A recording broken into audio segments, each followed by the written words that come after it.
Hello, good evening to everyone. Magandang gabi sa lahat. This is Justin from News PH. At this evening, we will be talking about a lot. Actually, these are not a lot of topics. We will be discussing only one topic. At before anything else, I would like to say good evening doon sa mga OFW, yung mga viewers natin from abroad, and yung mga regular viewers.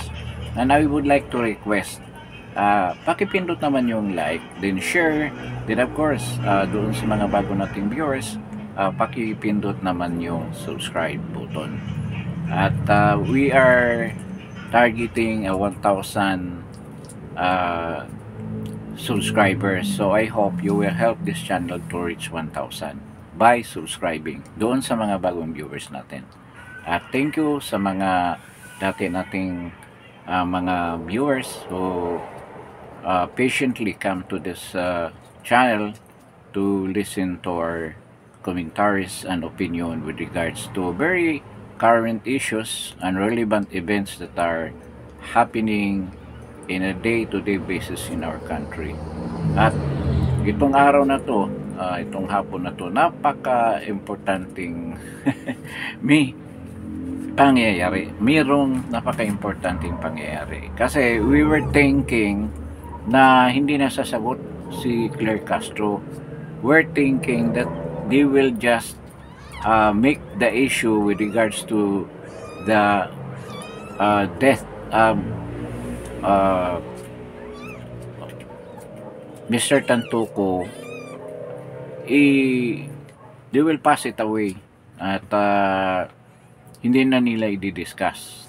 Yan ang nasa isip ko noon, and they will try to cover it with mga ibang pangyayari na pwedeng divert ng mga attention or interest ng mga tao to that particular topic. But I've received some information kanina before that press con ni Claire Castro that the First Lady is going to give a message to address the controversy, the scandalous controversy na nangyari regarding the death, the overdose of Paulo Tantuco with coke, na in-implicate nga siya na the First Lady was present, at Lisa was present at that time at the Beverly Hilton Hotel. Ngayon, yun ang nasagap ko na balita. So nag-aantabay tayo doon na magsalita siya. But medyo na-surprise din ako that later on lumabas ito si Claire Castro with a press con.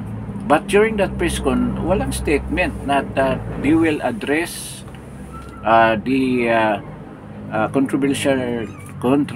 controversial topic regarding sa Tantuco case. Wala silang ibig sabihin, wala siyang sinabi bago sila mag-press con. Ang sinabi na nila na there will be a press con. Supposed to be, kung merong mga ganyang controversy na dapat naman sagutin ng concerned na tao, especially for somebody like the First Lady of this country, kailangan meron silang unang warning na the First Lady is going to give his message as an answer doon sa mga paratang na binato sa kanya. But hindi yun ang nangyari. Ang lumabas si Claire Castro. At doon sa sagot niya sa mga tanong ng mga reporter, it was a very measured answer with regard to the case of Paulo Tantuco. Kasi isa lang ang tanong, din walang follow up. Actually, dalawa yung nagtanong. Pero magkaiba yung tanong nila. So, nagtanong na yung si Reyes sa bilyonaryo. Tinanong nga niya kung anong regarding nga doon sa involvement ni Liza Aranita doon sa pagkamatay ni Paulo Tato. Una na yung salita, actually ang tanong ganito kung magbigay ba ng mensahe si First Lady Liza, which definitely alam na hindi. Kaya hindi niya yung sinagot. Hindi niya sinagot. At doon na siya nagsisimula ng mga sinasabi niya na lahat naman ay pwede nating i-debunk na they are purely lies, mga sinasabi ni Claire Castro. At fake news din yung sinabi niya. She tried to defend FL Liza with some mga sakalan niyang katotohanan, but they are all fake news. Hindi totoo yung mga sinasabi niya. Ngayon, magtatanong tayo, bakit biglang napatigil o hindi tinuloy ni First Lady Liza Aranita Marcos ang kanyang supposed to be message? Sa tingin ko, ang nangyari dyan, ang PCO nakialam dyan. So, ang diskarte na nangyari niyan, ito si Dave Gomez, sa tingin ko, siya ang nag-a-advise kay Liza na huwag na ituloy yung message mo. Dahil, alam nila na puro kasinungalingan din yung mga dipinsa nila. Para hindi naman masira or magkaroon ng mababalikan ito si Liza Aranita sa mga sinasabi niya, kung lalabas talaga ang katotohanan, na lumabas na nga ang katotohanan doon sa Amerika, doon sa sa report ng police at saka yung newspaper report, ang tingin nila na huwag na lang si Liza ang magsasalita tungkol dyan, kung hindi si Claire Castro. Anyway, si Claire Castro sunog na rin dahil nung una niyang sinabi, fake news si BP Inday Sara nung nakaraan, doon sa sinabi ni BP Inday Sara na may hawak siyang police report na nag-implicate nga, nag-mention ng pangalan ni Liza Aranita Marcos na kasama doon sa kwarto kung saan nangyari yung pagkasawi ni Paulo Tantuco. So, talagang sinadigan nila yan. So, parang lumabas na itong si Claire Castro, very expendable. Kasi alam na nila na walang katotohanan yung sinasabi nila. So, sabihin natin kung bakit nasasabi ko na wala sa katotohanan, na maraming kasinungalingan yung mga sinasabi ni Claire Castro. Pasubalian natin yung mga pinagsasabi niya doon sa press conference. So yun ang intensyon doon, na si Claire Castro na lang ang magsalita instead of Liza Aranita. Kasi kung talagang magkaroon na ng kaso, which I think darating din sa ganyan after makumpleto ng FBI ang kanilang investigasyon, may may lusot pa rin siya. May lusot pa rin siya sa mga sinasabi niyang kasinungalingan. So, isa-cite natin isa-isa yung mga kasinungalingan na sinabi nila. So, yun ang game plan nila. At sa tingin ko, si Dave, allegations lang naman ito. Actually, hindi nga galing sa akin to Galing din dyan din sa Malacanang na mga bulong-bulungan. So, these are allegations and those are theories only. So, ganyan ang sa tingin ko na nangyari dyan. So, para makaiwas si Liza on future pagsusumbat sa kanya na bakit sinabi mo yan noon na ganyan ang nangyari na hindi naman pala totoo. Nakita mo yung speech ni sinabi ni Claire Castro. diretso ka agad, hindi siya sumasagot. Iniiwasan niya yung mga tanong. Yung actually isang tanong nga lang eh. O, iniiwasan niya at diretso siya sa word na obstructionist, yung they are the propagandists doon sa mga taong may political interest. Yun ang mga sinabi ni Claire Castro. At meron mga specific sinabi si Claire Castro na mali. Yun ang pasubalian natin. Ngayon, yun nga ang game plan nila. At titingnan mo, ito si Claire Castro, undersecretary, spokesman siya ng presidente. At si Lisa Aranita is not an official of the government. Wala siyang posisyon sa gobyerno. Yang pagiging first lady lang niya. Kaya hindi pwede na ma-extend yung posisyon, yung trabaho ni Claire Castro with regard to magsasalita for and in benefit of First Lady Lisa Aranita. Wala siya, hindi natin nalalaman na inappoint siya. At saka, hindi talaga siya ang spokesman para kay Lisa Aranita. So, yun ang katotohanan dyan. Siguro, pag in the future, kung masumbatan sila dyan, pwedeng sabihin ni Lisa Marcos na wala na, hindi naman kami nag-usap, hindi ko naman in-instruct sa kanya na yan ang sasabihin niya. Sa kanya lang yan, opinion niya yan. Pwede silang magpalusot ng ganyan. Ayun ang tamang word, magpalusot. So, ganyan ang katotohanan yan.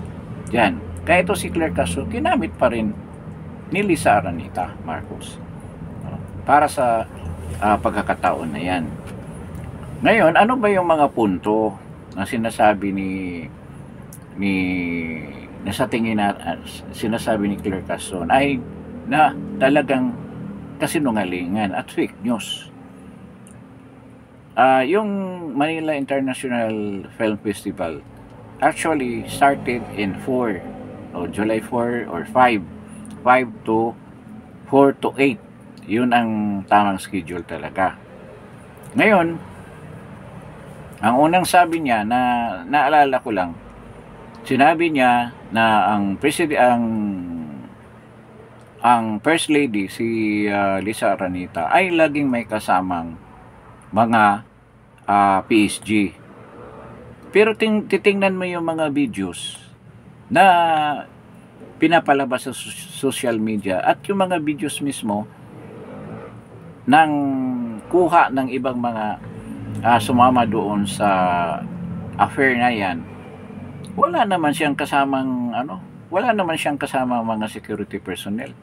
Baka meron doon pero hindi sumama dyan sa venue. Kasi doon sa party na nandoon nga lahat, mga artista, nandoon lahat. Wala namang mga PSG nandoon. Sa labas wala rin. Kaya ito ma-check yan kung totoo ba yung sinabi ni Claire completely, kung makukuha na yung mga CCTV footage sa hallway at sa lahat na mga lugar dyan sa hotel na yan. At sinabi niya, pangalawa, sinabi niya na hindi daw na ibang hotel daw naka-check-in si Lisa Aranita. Madaling i-check yan doon sa logbook. Kung kaninong pangalan ang nag-check-in dyan. Kasi lahat sila, pati yung mga guest nila, yung mga artista, pati yung si Alexa Miro, ay dyan naka-check-in sa Beverly Hilton Hotel. So, kasi nungalingan yung sinasabi niya na hindi daw, si Lisa Aranita daw hindi nakabilit dyan sa hotel na yan. Imposible naman, nandyan ang affair. Kasi nangyari kasi niyan, merong concert kasi nandoon nga sila ni Lauchenko, si Morissette Amon, nandoon. Siguro sila ang kumakanta doon. At nangyari yan nung 8 So natapos na yung MIFF, Manila International Film Festival, tapos na. So nagkaroon ng concert. At doon sa concert, nag-start ng maaga, I think 4 o'clock or something like that. Then natapos ng 6. Nakikita naman yan doon sa sa website ng MIFF kung anong oras, machi-check mo doon kung anong oras talaga natatapos yung concert. At nakalagay doon na 6 PM. Nang sinabi ni Claire Castro na paano mangyari yan na magkasama sila ni Paul Tantuco na umaattend pa siya ng concert. Umaattend nga siya ng 6 o'clock na concert, na 6 o'clock natapos yung concert. Then 7 o'clock meron silang dinner dyan sa Beverly Hilton Hotel. Kaya doon sa mga pictures na lumabas, na merong nagpicture na mga nag-live stream doon na isang tao, na kumalat na yan sa social media, 8 o'clock, 7 o'clock, 7 to 8 o'clock sa gabi, nakita na magkasama sila ni Tantuco at saka si Lisa Araneta. Doon sa dinner, magkasama sila at nandoon nga si Guzum, yung may-ari ng GMA7. Kaya pala ito si Guzum, talagang tinanggal niya yung mga hindi nagbabalita with regard to this controversy, to this scandal. Dahil nandoon yung presidente nila, kaharapan ni Lisa. Makikita mo doon sa sa video na magkaharap sila. So paano i-explain yung clip? Sinabi mo na hindi sila magkasama ni Tantuco. At kasama talaga siya sa entourage dahil ang asawa niya is a deputy social something ni Lisa Araneta, ni BBM. Talagang nagtatrabaho si yung asawa niya, si Dina Arroyo Tantuco, na anak ni Iggy Arroyo. So hindi mo masasabi, another fake news na naman yung sinabi mo na wala doon si Lisa Araneta na umattend ng concert. Nakita mo, madaling mabuking dahil may mga video. Mismong video ng MIFF nakalagay yung time kung kailan nangyari yung dinner. So yan na, ilan na yung mga fake news at kasinungalingan ni Claire Castro. Alam mo, itong mga to, ginawa kasi nila to para sa mga common na tao, yung nakikinig lang, hindi sinusuri ng husto yung balita. Kasi sirang-sira na talaga sila sa mga tao. At akala nila sa mga ginawa nilang kasinungalingan na to, or lies and deception, at pagtutwist sa totoong pangyayari, akala nila ang mga tao maniniwala pa rin sa kanila. But they are wrong, kasi mga tao awake na gising na mga Pilipino, alam na yung ano talaga ang katotohanan dyan. At hindi yan basta-basta mapaniwala, except yung mga loyalista. Kahit mga dilawan yan, naniwala na yan Marami kong nakakausap na mga solid na liberal talaga. Naniwala talaga sila na talagang si Lisa kasama talaga siya. Kasi they have sympathy doon sa mga Tantuco siguro. Mga taga Makati rin ito At sinabi nila na talagang totoo yun. Totoo yung nakalagay dyan sa police report. So, another pa rin na minimension niya na doon daw sa police report, kasi nakalagay doon sa police report na pagpasok doon sa room ng isang police officer, nakita niya yung pinipilit na resuscitate na katawan ni Paulo Tantuco na hindi naman nangyari. Kaya yung paramedic pinalitan ng police officer para nga subukan nila na magkaroon pa ng hininga. Wala, di-declare after a couple of minutes na patay na talaga yung tao, where in fact matagal nang patay yan. yung tao na yun. Kasi almost 7 hours sila bago tumawag. Kawawa nga yung katawan eh. Di ba? Kawawa nga yan. Kasi gusto nga nilang ipalusot. Yun ang mga bali-balita, mga allegations. Di umano na yan ang sinubukan nilang gagawin. Na gusto nilang palusutin na inatake lang sa puso, pero hindi eh. Napipilitan sila kasi hindi na talaga nila maitago. Kaya tumawag sila ng 911, then tumawag ang 911 siguro automatic may kasamang pulis. Kaya yun na nangyari. Doon sa police report na yun na sinabi ni Claire Castro, parang sinabi mo na katulad sa Pilipinas yung mga pulis sa Amerika na kayang i-twist yung mga pangyayari. Sa tingin ko mahihirapan ka dyan sa ganyang punto. Klarong-klaro eh. Kasi yung mga police report na yan, kahit anong state sa US, dahil nga meron silang FOI, Freedom of Information, at kung ano man gusto mong information na kukunin sa isang sangay ng pamahalaan, especially yung ang mga police department, police districts, makukuha mo yan through i-request mo lang at magbabayad ka a certain amount, bayaran mo yan. At ngayon nagagawa yan dyan sa US. At this particular case, pwede kang kumuha at marami nakabili ng ganyang information from the LAPD, Beverly Hills Police. Nakabili sila sa LA County Police Department. Nakabili sila, nakakuha sila, kaya hindi mo masasabi, Claire Castro, na dinagdagan yung sentences na yan doon sa report, na wala yun, na nandoon yung pangalan ng mga tao na nandoon sa loob ng kwarto.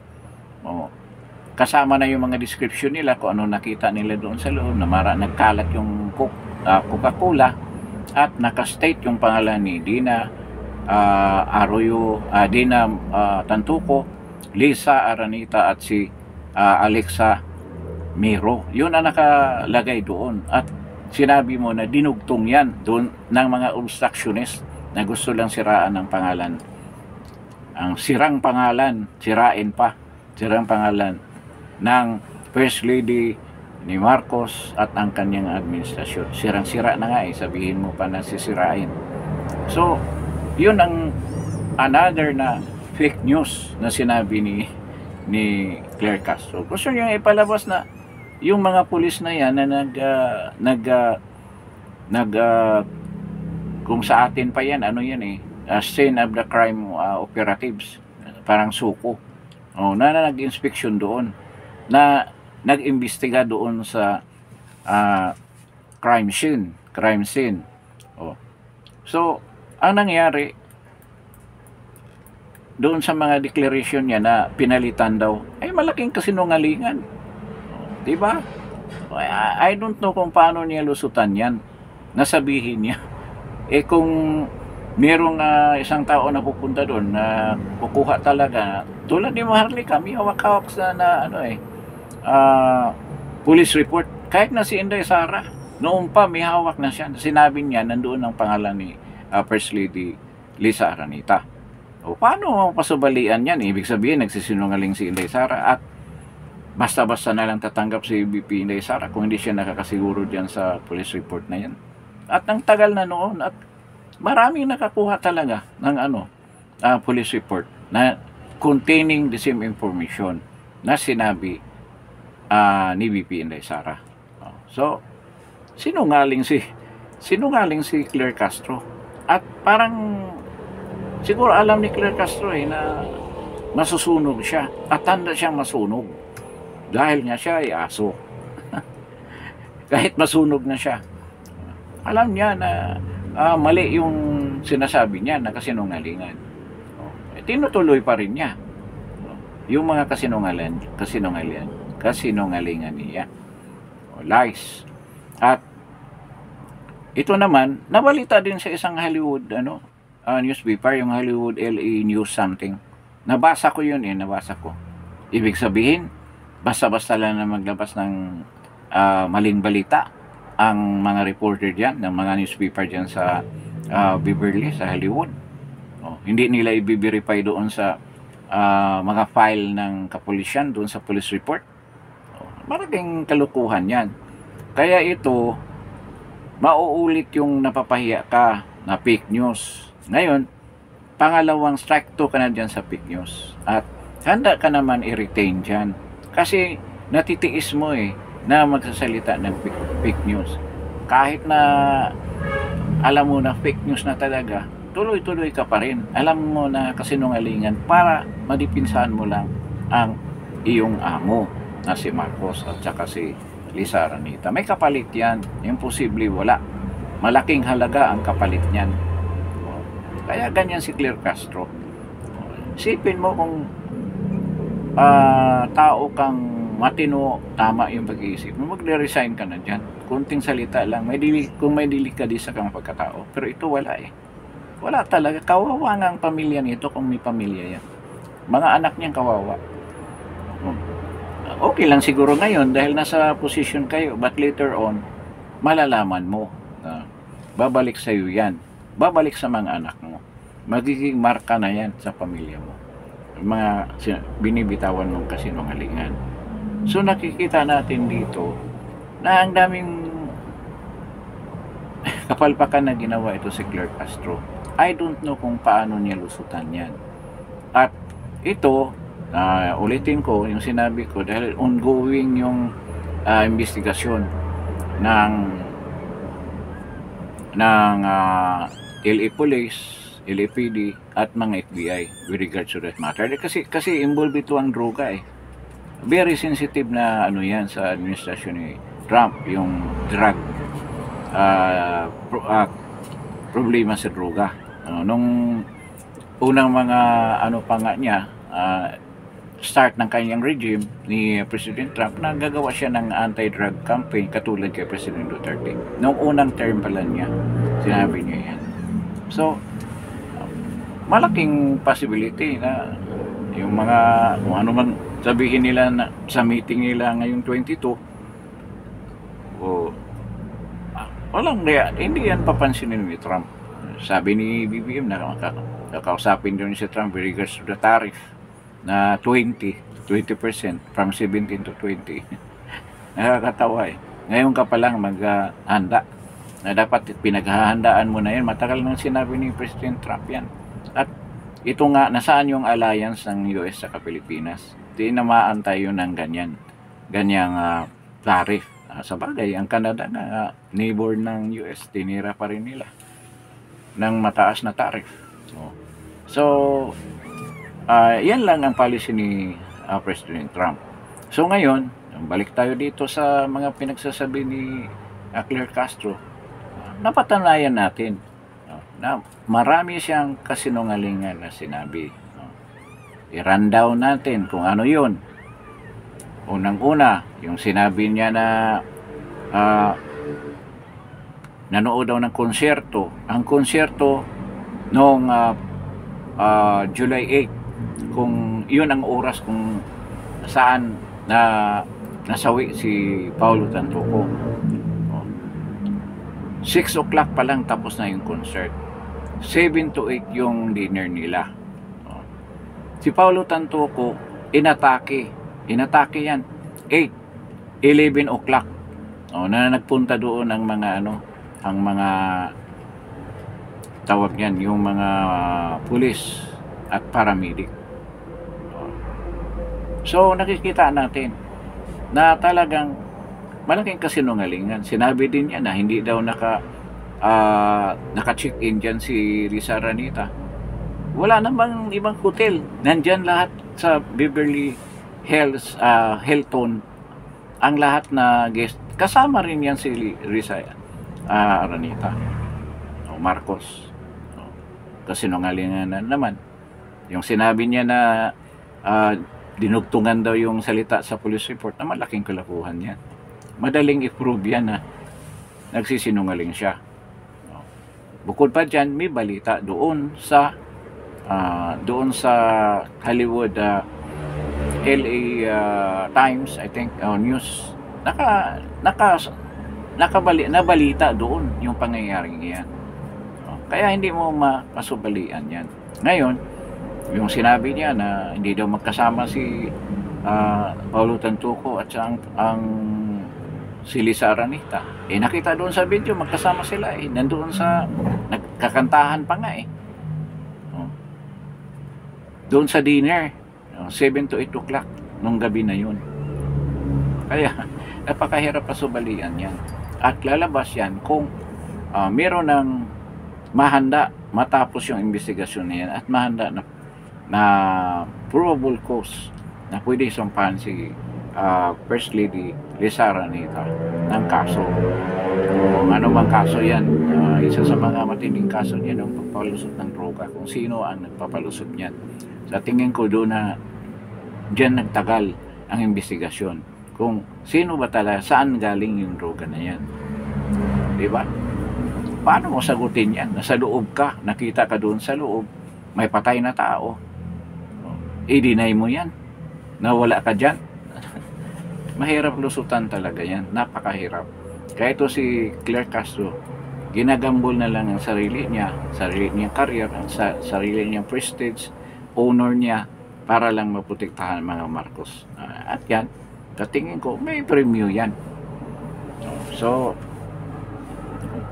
ito lang ang napaka-importanting topic, kaya blinag natin kaagad para malaman doon sa mga taong